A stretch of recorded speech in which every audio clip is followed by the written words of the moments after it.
In this video, I will share with you some of the insights that I learned by reading this book, The Checklist Manifesto by Atul Gawande, who is a famous surgeon at Harvard Medical School.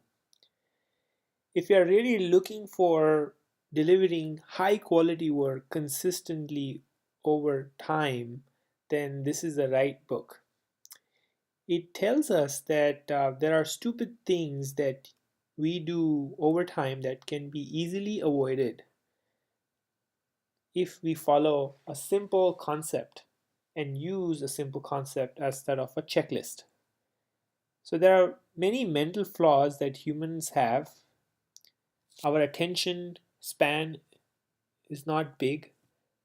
Our thoroughness of looking at various things in detail, we are constantly distracted by a lot of things.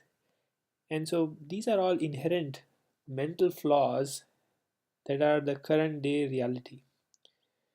This is despite remarkable individual abilities. We all have a lot of great abilities, but these flaws of our mind stop us from avoiding the stupid things, stupid mistakes that we make. So a checklist is like a forcing function. It makes us pause, check for certain things, and then continue. There's definitely some room for craft and judgment. You don't want to be robotic and monotonous by just checking off check boxes. And there's going to be unexpected difficulties that one would face. The book also goes in a lot of details on how unexpected and complex problems could be solved also by a checklist. What if when we face a complex problem or unexpected difficulty, what if we had a checklist or a process that the team members followed to avoid the issues at hand? For example, what if we said that the first time we see an issue in our work, we talk as a team. We get everyone together, we involve expert, get their opinion. We use the wisdom of the crowd to make decisions to overcome the unexpected problem. We come up with a new plan. We gather consensus. We take responsibility and ownership, sign off on the new plan, and we move on. So, a simple process like this, these are steps that one can follow to, to handle complex problems. This is very useful. Now, there are some qualities of a great checklist. A good checklist is easy to use, it's practical, it's precise, short, and it's pretty clear as to who has what role in executing that checklist. Some checklists are do confirm checklist, which is basically you do things but you check whether you actually did the right things.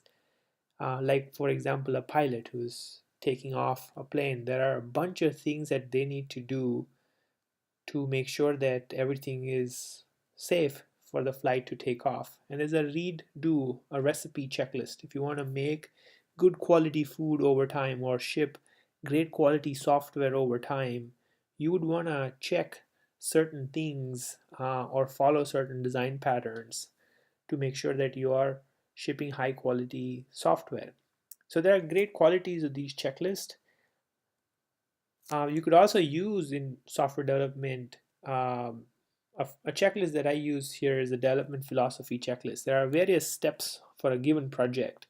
So it's pretty easy for anyone in the team to know whether we are in the ideation phase, MVP, or the minimal viable product discussion phase. Are we locked down? Is the engineering plan ready, or are we executing? And every phase has a bunch of things that need to happen. Like in ideation, we would want to start with a kickoff meeting.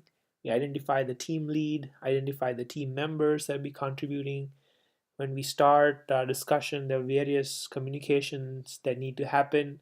So if these items are in a list, it's easy for anyone to follow this and consistently provide high quality output.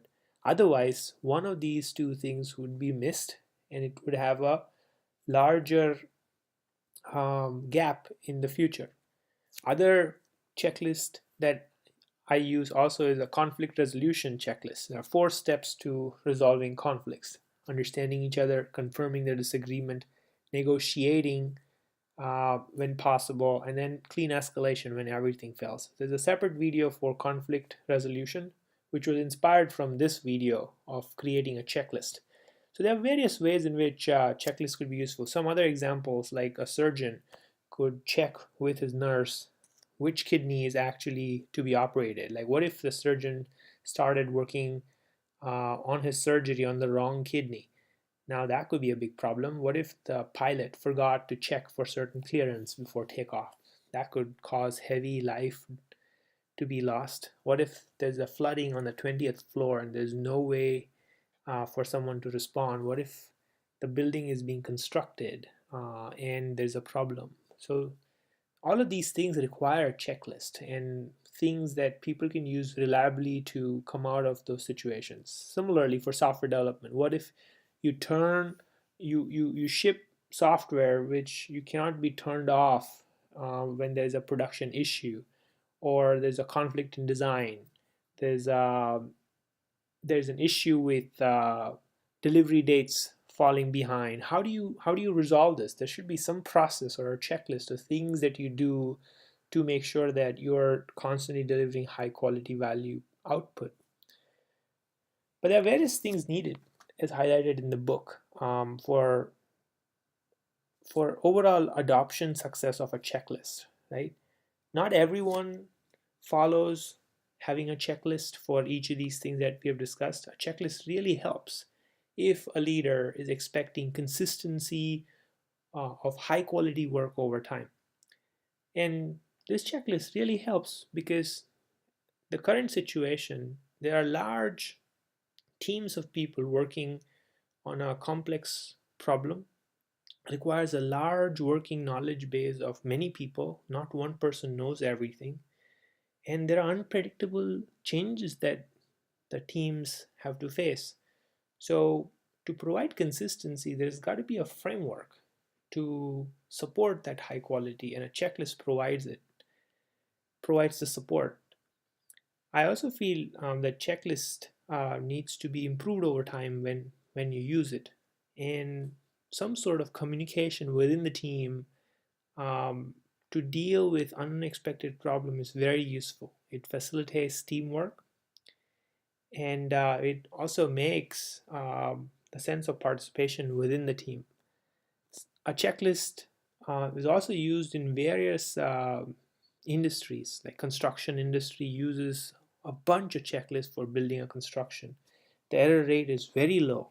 Surgery and surgeons use checklists in a big way. Like, before the operation starts, the anesthesians talk with the surgeon.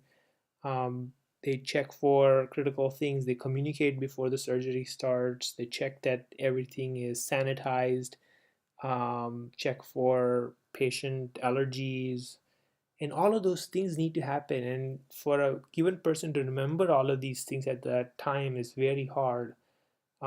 Same for aviation. The flight um, pilot checks for a bunch of things, and they are ready to face with so many issues that could happen while they're flying. Similarly, for in the field of value investment, Warren Buffett and Charlie Munger, they use a bunch of checklists to evaluate a company while they do their work of value investment. So investing, software development uses a bunch of checklists, few of them that I mentioned in this, which is how do you go about developing software? What are the phases of software development? How do you resolve conflicts while you're developing software?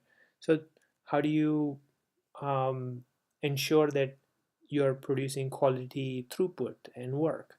So I believe this is a great book. There are a lot of details that you could find from this book. I highly recommend you go and buy this book. It gives you many examples that are easy to understand, and it gave me a lot of food for thought on how I could use and come up with these checklists of my own to use in my daily personal and professional life. Thank you.